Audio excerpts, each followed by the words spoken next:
Good morning. Coffee Conversations with Greg J is on. How are you today? Tuesday.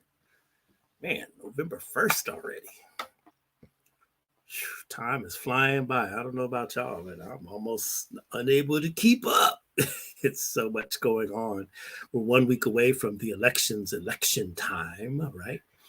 We're going to spend this week with a lot of different guests. We're going to have a couple of special editions of Coffee Conversations with Greg J as some of our electoral experts in that come through to say hello to us and to give us some insight on what to consider when we enter the polls. I got my sample ballot around here somewhere. I might go around there to Norwalk and cast my vote today. You could do that, you know. So hopefully you can take the time to exercise your right to vote. One of the important issues that we have going on in this exact day and time is, you know, they struck down Roe versus Wade, and all over the country are, you know, standing up and lifting their voices in protest. And, you know, it's a deep, deep, deep subject matter. And I'm hopeful today that we'll be able to examine the subject and really hear from a sister who, you know, she's kind of boots on the ground in this space, has a lot to say. And my new friend, I just met her. She's from Planned Parenthood. She's a nurse practitioner. What is that? We'll find out right now. Kara James is here. Good morning, Kara. Good morning. Good morning, Greg J. How are you? I'm doing all right. I'm just, you know, trying to make something happen here, informing the peoples. You know, so, you know, I read an article or a op-ed, if you will, that you wrote in the Los Angeles Sentinel, and you were talking about how you came from vacation only to find out that the Supreme Court had struck down Roe versus Wade. In your area of expertise, I know that hit everybody in the kind of a gut punch, but I know it hit you especially hard. Share with us how you felt when you heard the news.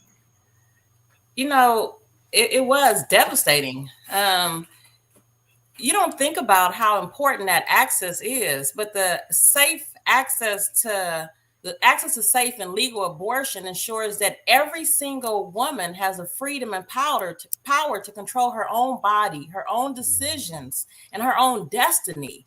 I mean, her destiny. So when the Supreme Court decided to rescind Roe v. Wade, it took away all the federal protection for abortion access. And that in itself is devastating because, you know, in my wildest dream, I would have never thought that we would lose access to abortion. We would lose access to Roe v. Wade. As a provider, I understand that it's not just about abortion. You know, how about if a woman who's in danger with a pregnancy, her life is in danger even more because she doesn't have access to the services that she needs. It was me and my daughters who were coming back out of the country, and just everybody was sad, just automatically just sad because the loss. Like, how could, you know, our reproductive freedom is on the line. So let me take one step back. And you are a nurse practitioner at Planned Parenthood. And what exactly do you do? What's your day-to-day like? What's your day going to be like today? Well, so my regular day at Planned Parenthood, I have the opportunity to wear some phenomenal hats at Planned Parenthood, Los Angeles. I am a nurse practitioner. You ask, what is a nurse practitioner? You often see a nurse practitioner instead of your physician. So nurse practitioners can write prescriptions for you. As a nurse practitioner at Planned Parenthood, I may see patients who are there for their well woman exam, for a breast exam. I see men who are there for, you know, maybe have the urinary tract infection issues, or who's there for testing for sexually transmitted infections. I see women who are there for vaginal exams, urinary tract infections, again, pap smears. So the whole gamut, also for medical assisted abortions. Suffice it to say, this is your world. You are our eyes and ears in this space, and you know what you're talking about. I'm an advocate as well. So that's one of the most important things. You know, we see patients who may be 12 years old And so it's so important to educate and empower our young folks. Man, 12 years old. Now, how exactly can well, I guess they're the Supreme Court, so they do whatever they want to do, but what's the reasoning that you're hearing that they wanted to rescind the Roe versus Wade, especially after so much time? I mean, it's been, 20, 30, 40 years already. I mean, they have been gunning for Roe v. Wade for the whole 50 years. So, I mean, think about that. We have not been free. Reproductive freedom is not something that's just available for Black women, period. It's never been once we step foot on this continent, in this country here. Racism, white supremacy is what establishes the laws, practices, and values of reproductive justice, reproductive freedom.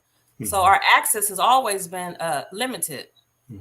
So it's not as if, for Black women especially, Roe v. Wade has been not the ceiling, it's been the floor, because it's always been some type of law or premises that did not allow us to have access.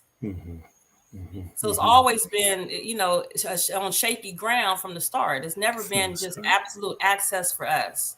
If you didn't have the insurance, if you didn't have, if you couldn't afford certain things, you didn't have access. They put so many things in place to stop you from having access.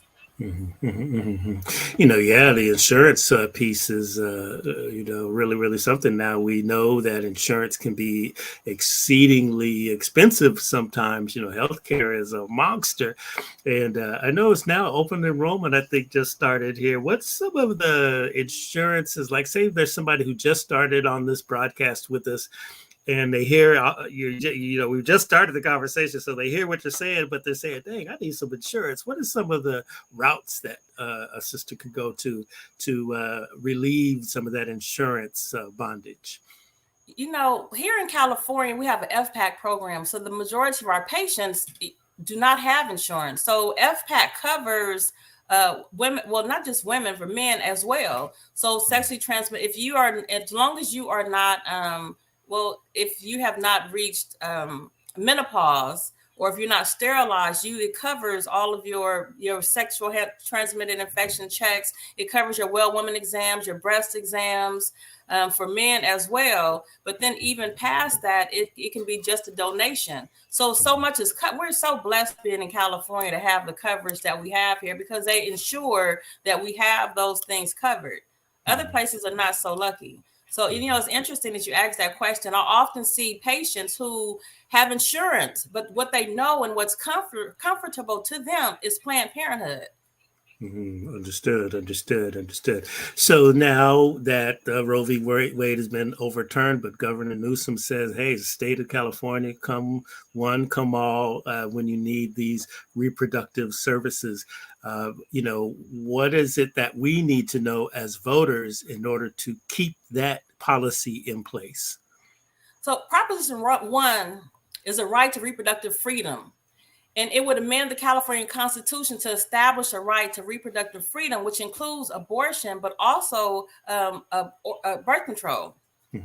And so Proposition 1 would ensure that no judge, no politician, no legislator has the power to control a woman's choice for her life, her family, or her future. So it's important to not fall for the okie doke and, just get educated about what Proposition 1 is. And so that is the right to reproductive. Say it one more time. Proposition 1 says what? The right to reproductive freedom amendment. So it amends the California Constitution to establish a right to reproductive freedom, which includes abortion, but also your choice to choose or refuse contraception. But think about that too, though. So contraceptions are on the line as well. So it's not just going to stop at Roe v. Wade. We're not safe because we're here in California. Just with a simple change in the political atmosphere here, we can lose access to abortion and contraceptions. And so this is a preemptive decision to make sure we include this into the Constitution. So, because we don't have the federal protection like we had before for abortion access. And so now it's important for us to not just for this generation, but for future generations. You know, as a Black woman who has 3 Black daughters, it terrifies me to think that they have less constitutional protection than I did. Why's the government all in this mix here? You know, this is our, you know, I'm just sitting here listening to you. I mean, this is people's bodies. This is their essence. Why is the government regulating so tough? What's the deal? I mean, think about this, Greg J. Imagine you go to the doctor, you having something serious going on between you and your physician. And so you need to make a life-changing, a life-altering decision. And a politician steps in the room and tells you, no, you can't make that decision. It's not a political issue. This is a privacy issue between a patient and their provider. I had a patient, not even a patient. I had someone walk up to me the other day. I had on a Planned Parenthood shirt, and a young brother who said, you know, thank you. Him and his wife had just had a miscarriage. And with this miscarriage, they had an abortion after the miscarriage because you have to clear the products of conception. And, you know, just to think about the fact that, you know, some people don't have that access. That's really scary. I was talking to 3 young sisters, California residents, college graduates, you know, starting great jobs, starting their careers. Now they have to make the decision of where they would start their career based on access to abortion. Not because they wanted to make sure they could terminate a pregnancy, but they wanted to make sure they had providers who, if they were pregnant, that would intervene if they had life-changing issues within that pregnancy. I mean, just to think about you have to make your decisions based on that. Think about that. 75% of HBCUs are in places where you don't have access to abortion. Oh, wow. Yes. Wow. So as Black folks, we don't always teach, you know, you come with, okay, just don't have sex. That's not helping our children. We need to educate folks when they start 12 years old, start having these conversations about sex, about birth control. We need to start educating and empower our young folks at an early age. When I see people coming to the clinic, it's always important for me to empower them, educate them. So you go to these HBCUs, you don't have any type of contraceptions, and then you're told not to have sex. That's not a reality. And then so you get pregnant, and then you're in the space where you have no type of access to abortion. And then what do you what do you do? What are some of the most extreme cases that you see in this space, like with women needing abortions or wanting abortions? What's the most extreme case that you see in your work? It's not even extreme. It's every day. When you have a patient who may, they want to get an abortion or a medical induced abortion, and I had a patient recently who couldn't get it on that day and had to have their procedure pushed back for 2 weeks. The patient cried. So it was so important. You see patients who can't afford food, transportation, childcare, housing. And so you're in this dire space, this dire need. So how you tell a sister who doesn't have boots that they have to pull themselves up from their bootstraps? So you in this dire space, you got 3 kids already, and then you're forced to continue a pregnancy to term would be atrocious. So just the thought of, I have to wait, but I need this now. I mean, think about this when people who are in different states who don't have access to abortion, who are maybe in a domestic violence situation, and they don't want to continue this pregnancy, and then they can't go out of state to try to get the services because that would alert their abuser or someone who's been raped. I mean, it's just so many different entities that come with the access to abortion. So for myself, every single day you see, especially patients who can't receive the procedure, who can't, have an abortion when they come into the clinic, is often like, okay, but what do I do? But my life depends on this. I mean, it determines your destiny. We're talking to Kara James. She's a nurse practitioner, Planned Parenthood, and a very passionate. I could feel the passion coming through my screen here. This is all right. Now, what made you get into this work here, Kara? I see a gang of alphabets behind your name, and and I see your I hear your passion in this interview. I felt it in your writings that I found on online at the Los Angeles Sentinel, losangelessentinel.com. What made you get into this work and what ignited your passion? Give us your background. Let me keep it 100. Mm-hmm. So 25 years ago, I received a phone call that my children's father committed suicide in LA County jail cell. His life, it was not just, he's not just one, it was multiple, just being in gang. I used to do gang intervention and prevention back in the day. But there's so many brothers and sisters who lost their life to senseless inner city gang violence, and their lives lost. It didn't matter who they were. You didn't have access to you didn't have access to safe schools. The education system is twisted. Judicial system is all twisted. Healthcare, everything, every single institution is not fair. I'm a high school dropout.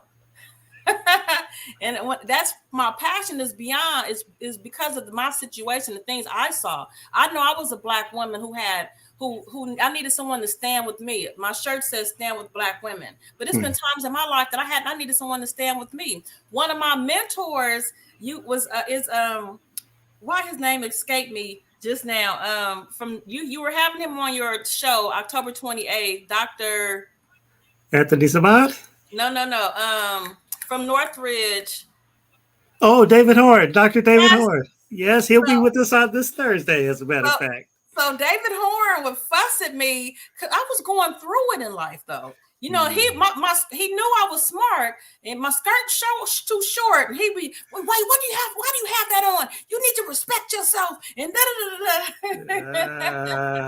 But he not know, regardless of whatever my life was, I still was focused on school and pushing forward. So I'm very passionate about this work because I know what it's like to be in that place. I know what it's like to struggle. I know what it's like to need extra help. I know what it's like. And to see a provider who looks like you makes a huge difference. If we don't speak up for us, nobody else is going to speak up for us. It's on us for pushing that. I created 6 months into Planned Parenthood. I spearheaded the creation of our Black Health Initiative. And the initiative is in response to the detrimental impact of the COVID-19 pandemic, but centuries of white supremacy, institutionalized racism, and violence on Black communities that we serve. We have to speak up, and so that's where my passion comes from. My background and my degrees are Black studies and sociology. I call it hood studies because that's what I study. Nice. I be in the hood doing my research. That's where my research comes from. So that's where my passion is. It's in here. That's where my passion is. My passion is for us, for our folks. Wow, you got a exceedingly strong mentor, Dr. David Horn. Well, I know you about the business. I can hear it in your voice. That's actually why I asked the question. I can hear it. It's like, okay, this is what we say, a down sister right here. This is a mentality. This is not a hairstyle, Greg J. Come on now. That's right. That's right. Hey, that's right. Real talk. Yeah. And how now you see, what is your blessed hope for the election? You want this proposition to pass, but as you go about and advocating and everything like that, what do you want the people to really take away from hearing your words? I want them to don't fall for the okie doke. Don't fall from all the scare tactics about abortion and abortion access. It's legal in California. We can't rest on the fact and think that, we're safe. We're not safe. It's not just for us, it's for our children and our children's children. It's not just for women. If a woman is losing her, if a family is going through a miscarriage, it affects her mother, her father, it affects her husband, it affects the whole family. So this is not a woman's issue. This is a whole family's issue. And so I hope that your listeners can go to yesonone.ca.com to get more information about Proposition 1. And it's so very important for us to, again, not think that we're safe, because we're not safe. They're gunning for Roe v. Wade. They're gunning for contraceptives. They're gunning for, the freedom of our rights. Mm-hmm. And so it's really important for all of us to get out and vote. We only have 7 days. Get out and vote in these 7 days. Mm-hmm. Mm-hmm. You said that's Yes on One. Is that the number one? I'm putting that in the chat. Yesonone.ca.com. Yes on the number 1ca.com. All right, y'all. I'm putting that in the chat for you right now, so you can study up on it and make it all happen. So I want to say real quick that losing access to abortion, so those with money, power, and resources don't lose that access. Mm-hmm. So all you do is fly. You can do what you want to, but it's those who don't have the same access. A pregnancy can be a death sentence in the places that don't have access to food stamps, transportation, housing. The same places who right now who are fighting where people are fighting for their lives just to live, just to survive. So it's not everybody that loses this access.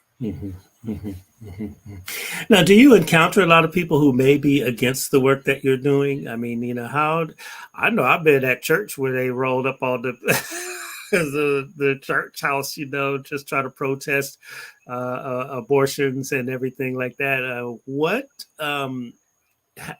Do you encounter a lot of challenges, especially in these days and time where people are so vocal and everything and confrontational?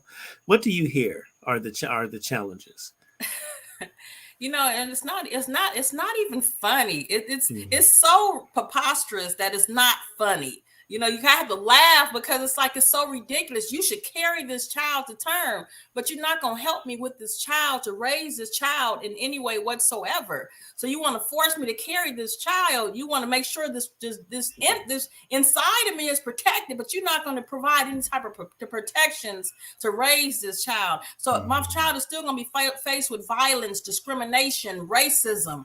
And so the schools that, I have to be afraid to send my child to school, the communities that we live in, all that takes a part to when it comes to raising your children. So when they say, well, you should make sure we need to protect this child while it's inside my stomach, nothing else, none of the rest of that stuff matters. How about my child living in a safe community? How about taking away racism? How about discrimination? How about violence? All that makes a difference. Kara, you said Black women's vote will impact California. What would you say to the sisterhood that's listening now to, get them out there to vote? Why will their vote impact California? Black women are savvy, powerful. If I educate a young sister, I'm educating a nation. And so that's here too. If I don't know anything else, I know that Black women, we utilize our power and our influence. And this is that time to stand up and continue to utilize our power, our influence, and to continue to advocate for ourselves and our future. Yeah, you see this all over the country, right? The Black women, the last election cycle, they were saying Black women saved America. That's what they were saying. And then now you're seeing the sisterhood going forward. Now, I don't know, do you turn your lens sometimes to the international scene? We see over there in a lot of different countries, the women are taking to the streets because of very restrictive rules on their bodies, on their being. I know that we do a lot of perspectives to Africa, and we know that oftentimes in the different societies of Africa, maybe women don't have the quote unquote rights that those sisterhood will have here. What do you turn your lens to the global stage every now and again to see how you can help advocate for reproductive rights? Well, I have not in that sense, but I do try to educate myself about, the access that we have. It's interesting. When I was in Colombia, abortion is legal in Colombia. And so when I came home, it was illegal here. And it's just like, okay, so the whole world is watching us. The whole world is watching what we do because we are progressive. And so for us to go backwards, it really affects every single woman across this world, not just here in America. It affects every woman because they're looking at us for that direction.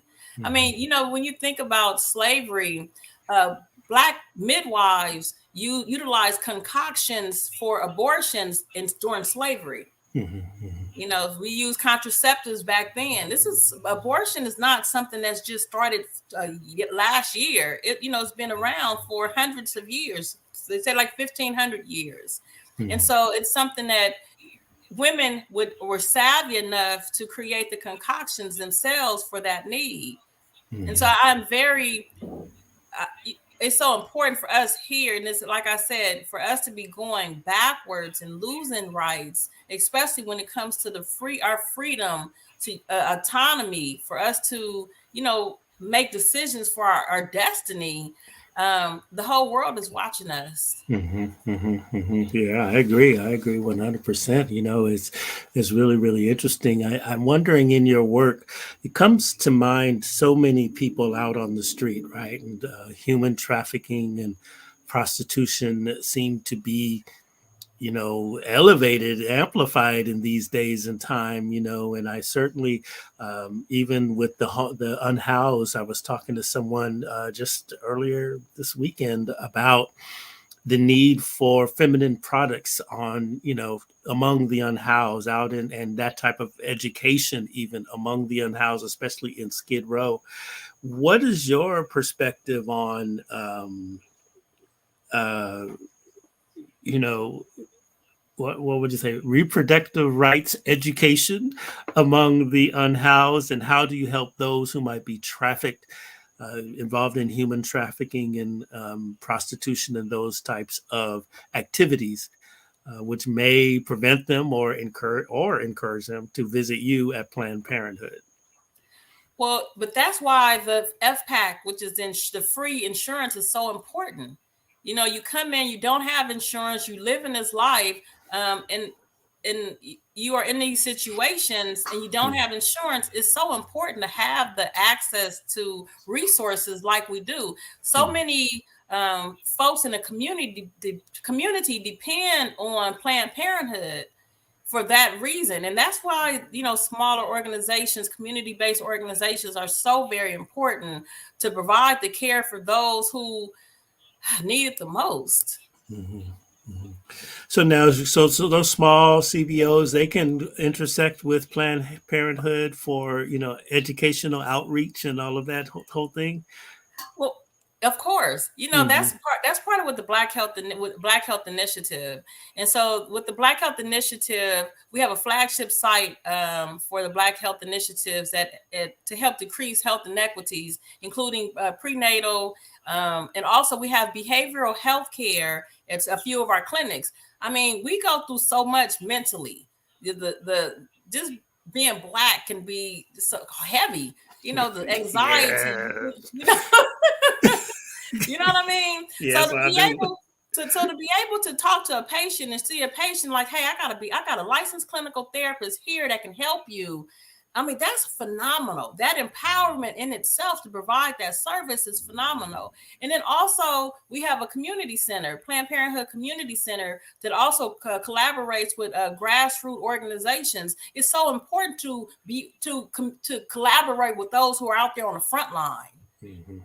Those who out there doing the work in the street. That's who I believe is most important to collaborate with, because they struggle the most. People look, organizations look over them often. And so that's one of the things that we are doing, is collaborating with smaller organizations, grassroots organizations, getting out there with the Planned Parenthood Community Center and our Black Health Initiative team, education team.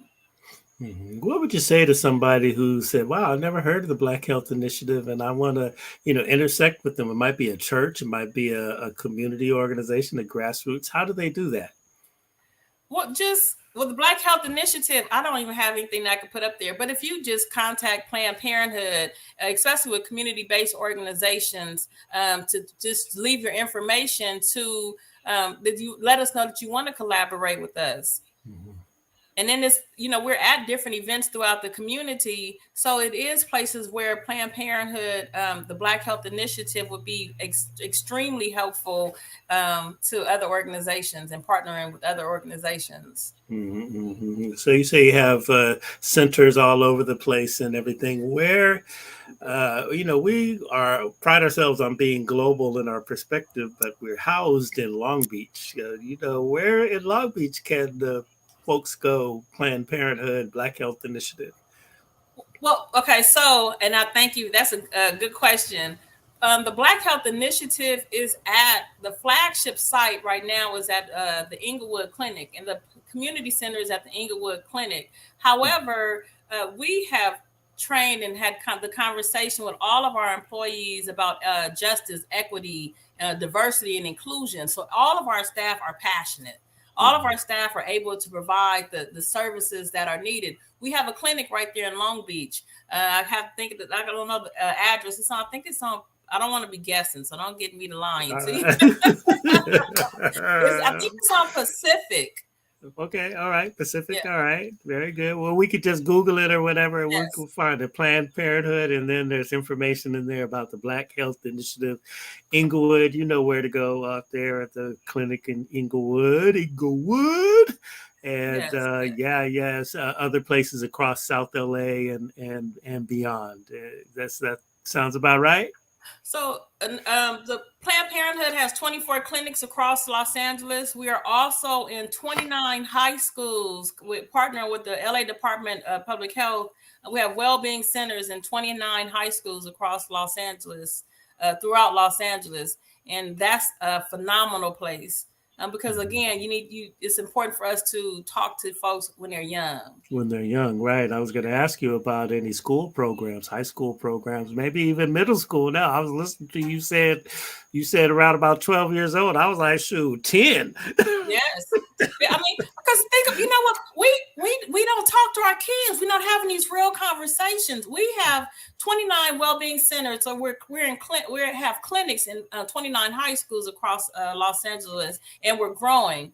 We need to have these conversations, like you said, when they're 10, 11, 12 years old, because they're having these conversations anyway. They're talking about sex. You have the internet. It's so much information that is available. I see kids 14 years old struggling with their sexuality who need to have real conversations, and their parent can't hear them. So we're in so many powerful places where children are making these huge decisions, and it's such an important place in their life. You're 14 years old. You're questioning your sexuality. Your parent can't hear you, but we can. Mm-hmm, mm-hmm. Yeah, it's very important. The internet, the TV, the music nowadays, man. Yes. So we can't ignore what's going on. Like we have this game that we play, and the kids may be 16, 17, 18, ask them questions about contraceptives, and the majority don't have a clue about any contraceptive. All they know is a condom. And it's just like, we need to have these conversations. We can't continue to don't have sex. That's not working. That's setting us up for failure. That is why Black women access abortion more often, because we don't have the education. The education system is not fair. It's not equal. And then a lot of folks live in places where they don't have access to contraceptives. They live in contraceptive deserts. So you have no education and you have no contraceptives. That leads to unplanned pregnancies. Wow. Well, you're doing the great work there and trying to help us mitigate these types of circumstances. And let's just keep it real, parents. The kids are talking about it. I know we want to be all, I'm going to use the word prudish and everything. Oh, not my baby. Well, nah. Young people they're in it, and they're in it in a big way. And so education is key. Would you say that, Kara? I think that's an understatement. It is. I mean, that's the difference between life and death. Yeah, education. Let the kids do what they need to do. If you fail to train them, they're only going to fail. And so it's important for you to provide that information so they'll know what to do. Not say, rather than protect it than not protect it. I was glad to hear you say there's also behavioral health experts on your teams when people come to intersect with the Planned Parenthood centers. I mean, and nowadays we're hearing so much about mental health in the Black community, just well in general, but certainly amplified in the Black community. And I'm glad to hear that you have the behavioral health experts there because that's a thing. And I think we've in the recent past we've been, reluctant to even talk about mental health in the Black community. And here we have a health institution that says, hey, you know what, this is an essential part of wellness. And I'm really, really glad. Now, do you see an increase of mental health cases or, I'm sure it's not not a cliche that you are, a far gone, imaginary reason why you have these specialists in your space. But have you seen recently an increase in mental health needs? You said recent, anxiety, depression, just everything, just living can cause you to be anxious. It can cause depression. I see so many patients, and I have a phenomenal chance to recommend them to see our licensed clinical therapist. I do see a lot of patients who are depressed, who are sad, who are, you going through life, especially a lot of young folks, 18, 19, 20. You got so much that you are faced with, and then you may be ill prepared. We didn't grow up thinking, go see your therapist. It's important to go see your therapist. How has the church community reacted to your advocacy here? I mean, it seems like that as we move to get the information and the resources out to the community, we can't deny that it's needed. And in the Black community, the church historically has been one of the strongholds of our existence. Do you get a lot of cooperation from the church, or do you get just straight pushback? Well, I have not been in the church realm with this conversation. However, I'm starting to hear it a little different. When I go to church, I go to City of Refuge with Bishop Noel Jones. Just being in the church setting, period, I'm starting to hear it a little different. Like preachers are realizing they need to start having these conversations, although the congregation is pushing back. We need to have these real conversations.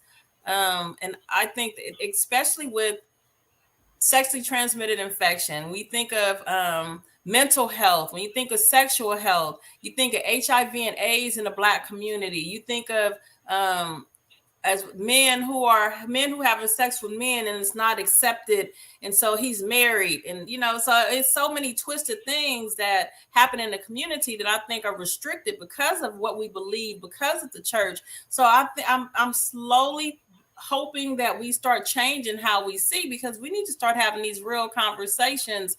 People deserve to be free, and that one of the things that I was saying about I had a young patient who like 14 years old who's struggling, or he was fine, or they were fine with their sexuality, but their parent wasn't. But the mental health that comes with that, like, so you want to force me to be in a place that I'm not, but that's not where I am. And it's so very important for us as parents, as elders, to make sure our folks can be free. To be whoever they are, they should be able to be free and be all of them. And that is part of the mental health, being able to be who you are is so very important. So I do hope that churches, and I'm starting to see the change a little bit. I don't, I hope that it continues to move forward. It's like a big old ship trying to turn around. It's going to take a couple miles.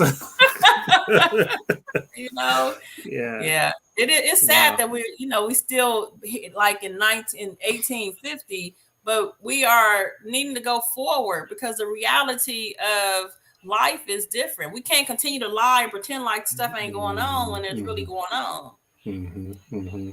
That's true. That's a true fact. Gotta, it's for some folks, it is a bitter pill to swallow, but you gotta deal with it. Like you said, it can't act like it's not going on, because it is, very much so, very much so. Now, what do you see now? How do you interact with other, regions, right?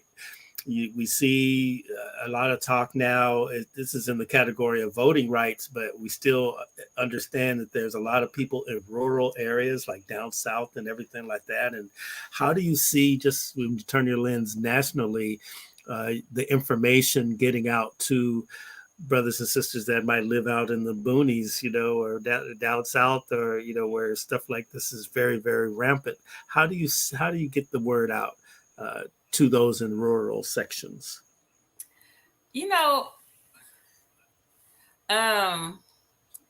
What's really interesting is that the Black Health Initiative started at Planned Parenthood Los Angeles, but it's starting to be a nationwide initiative through Planned Parenthood. And Planned Parenthood, if you would have paid me, when I first decided to interview with Planned Parenthood, my children were extremely excited because of what it means for the community. And it's like, nobody is turned away. So now that the Black Health Initiative will be a nationwide initiative throughout Planned Parenthood, we have 600 clinics across the nation. We have that access. We have the power. Planned Parenthood, the federation, is led by a Black woman, Alexis Bill Johnson, a powerful sister, a real sister. So being able, especially now as we lose access to abortion, is very important for us to uplift and empower Black folks. With the loss of abortion, it will mean more women forced to carry unintended pregnancies to term. Black women are 3 to 4 times more likely to die in childbirth, not because of complications, but because of their race and ethnicity. Black children are 2 to 3 times more likely to die before their first birthday because they can't hear us, not because of complications that are so severe, but because they cannot hear us.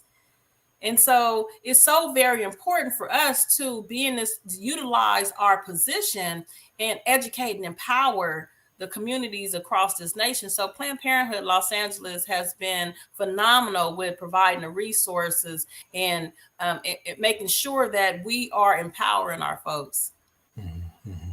So now that the state of California is, welcoming folks needing abortion services, how will Planned Parenthood and other organizations be able to keep up with the demand? Or, because I'm sure there's a flood of women coming into the state now to have to get abortions, and when they, where they can't get it wherever they originally live, how are we going to be able to handle the demand?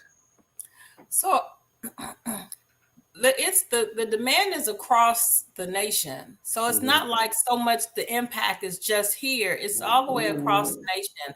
So if one of the Carolinas doesn't have access, the other one does, and so it's easier for patients to go right where they are, closer to the area. Folks who don't have access to food, transportation, childcare, housing, don't have the money to spend to come to California to get it for access. I don't know if you've noticed how high the prices of airline tickets are right now. And so, just that access, although we, just trying to get all the way to California would be a lot harder than other places closer. So the impact is not as severe, but we've also make sure we trained all providers in our area that, have the training of providers in case we need to provide that care. So I mean, we've been looking forward or anticipating this move for a while. So Planned Parenthood has been getting into a place where we need to be to make sure we can provide the services needed.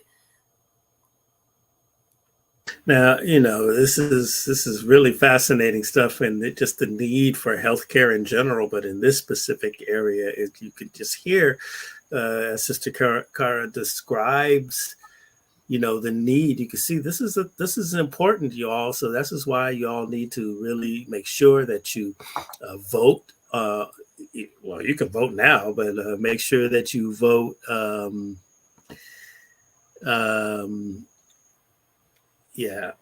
You make sure that you can vote now. You can vote now. I might do that today. I might find some time in my day to go out over there. I like to go to Norwalk and drop my vote off because I don't trust none of them. So I want to go to the source and plug my stuff in. But you guys can do it. You can mail it in. You can go out to Norwalk and go. I think there's voting centers, all about. And then this Proposition 1. This is what Sister Cara is advocating for. We should be saying yes.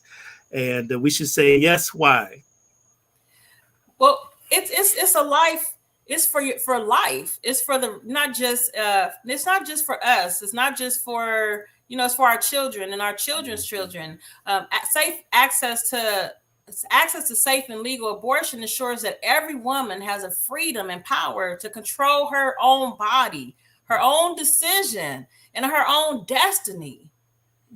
So yes, on Proposition 1 ensures that no judge, no politician, no legislator has that power to control a woman's choice for her life, her freedom, her family.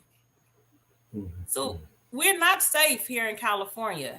We're not safe in California. We're not safe. In your career, Cara, you've given us some tidbits of your background and everything. I'm curious to know, what is that one case that you look back across your career and you're saying, I really helped somebody, and you have that fulfillment in your heart that that the divine has placed that mission in your heart and you really did fulfill it. What's that one case? Words are powerful. So, I could think of a young sister that I saw not that long ago, and she saw me, and first thing she did was run out to hug me. And it's the empowering words, and it's the conversations that you can do anything. Like, nobody can stop you but you. And so we've had these many, so many conversations, and just that empowerment for her was, for me to see the love that she has for me because of that, like because of my empowerment, because of the positive words, because of my thinking, because of seeing me do it. Like, I've been knocked down, been through hell and high water myself, but my only option is to get back up, dust myself up, and keep it off and keep on moving. We have to empower each other. It's so very important for us to empower each other, to lift each other up. And that's what this is. That what Stand With Black Women is. If I empower a young sister, I'm empowering the whole nation. Who's your biggest influence? Probably my mama. My mama was, I come from a family of very educated folks. Although we come from the projects, one half is for projects, other half is from the farm. I have 7 aunts on one side, aunts and uncle on one side, and 8 on the other. All of them have a college degree, at least a college degree. Some of them have quite a few have their doctorate degree. A lot of them have their master's degree. It didn't matter that they come from the projects. The education was extremely powerful and important. My mama was a bad sister. That was my best friend. She was educated, but she also had her toolbox, so you say if the toilet broke, okay, let me go on out there and fix it. Nice. when it's time to step in the room, she could be the baddest one in the room. So fly. And so she was the diversity, nothing could stop her. And so that's what she empowered me with. You nothing can stop you but you. That's something that she said to me. She passed in 2010, but that was one of the things. Nothing can stop you, and that's something I take heed to. Nothing can stop you. Nothing can stop you. Sometimes we have to empower ourselves. We have to have those conversations with ourselves. And to see people who came before us, you have Fannie Lou Hamer, you have so many bad sisters who came before us. I mean, I think about the sisters who in the 1800s or even prior who were out there in the field, the bayou, having these conversations in the middle of the night, empowering each other, not for themselves, but for us. They were out there having these conversations, pushing that front line for us. And so I think about that empowerment, how they, gave up their lives. Their lives were in jeopardy for the movement that we receive. Wow, wow. Okay, Baba's the Bob. I see. She raised a good one. That's what I see. Thank you. Good stuff. Yeah, yeah, yeah. All right, now we're gonna wrap this up now, but I wanted to ask you, what's the blessed hope for you? Like, what is the ultimate goal in your work? What is the blessed hope? The ultimate goal for me is to empower folks, period. But if Mhm. and I say this again and again, when I talk to a young sister, she gonna talk to her kids, she gonna talk to her husband, she gonna talk to everybody. We gonna share this with wealth with all of us. So just making sure, just to empower, making sure we have the things that we need. Then that includes access to abortion, that includes access to contraceptives, that decides where I can go in my life. That's so very important. Reproductive and sexual health care is so very important. It's not always fair. So it's important to empower us to make sure we have the things that we need here. Again, I want your listeners to get education, educate themselves. You have the internet. The internet can throw out and tell you anything. They act like it's truth and it'd be straight trash. Yeah, yeah. Educate yourself and get the real information for the things that you need, including for here, yes on 1ca.com, but on anything. Make sure you get the education that you need. And just that empowerment, making sure that we understand that we can do anything we put our mind to. Mhm. How can we get a hold of you, Cara? And then, like, if somebody is listening to this and they say, you know what, I need to talk to somebody right away, how do they get a hold of I don't have a get a hold to me. you? Just gotta go to what, PlannedParenthood.com? Yes, yes. Okay, that's what's Sorry. up. She's like, I'm no, sorry. that's all right. But you so basically your day to day, you're kind of like on the move and seeing people, and there's probably a few emergency situations. Is that how your job kind of operates? You know, and I say this when Planned Parenthood has been absolutely phenomenal. And as I Mhm. told you, I with the Black Health Initiative, that was 6 months into my job when I spearheaded the creation of the Black Health Initiative. But every single aspect of Planned Parenthood is phenomenal with the making sure that I'm doing the things that I need to do, which includes being able to speak and traveling to speak at different events, going to conventions, advocating for us. Mhm. The from the top down of Planned Parenthood, every single aspect of PPLA is involved in the Black Health Initiative. From the Mhm. CEO to everybody in between, everybody is involved in the Black Health Initiative.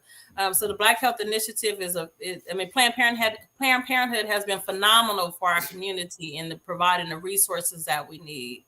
Mhm. Mhm. Mhm. All right, Kara James. She is a champion for reproductive rights. She's a nurse practitioner at Planned Parenthood.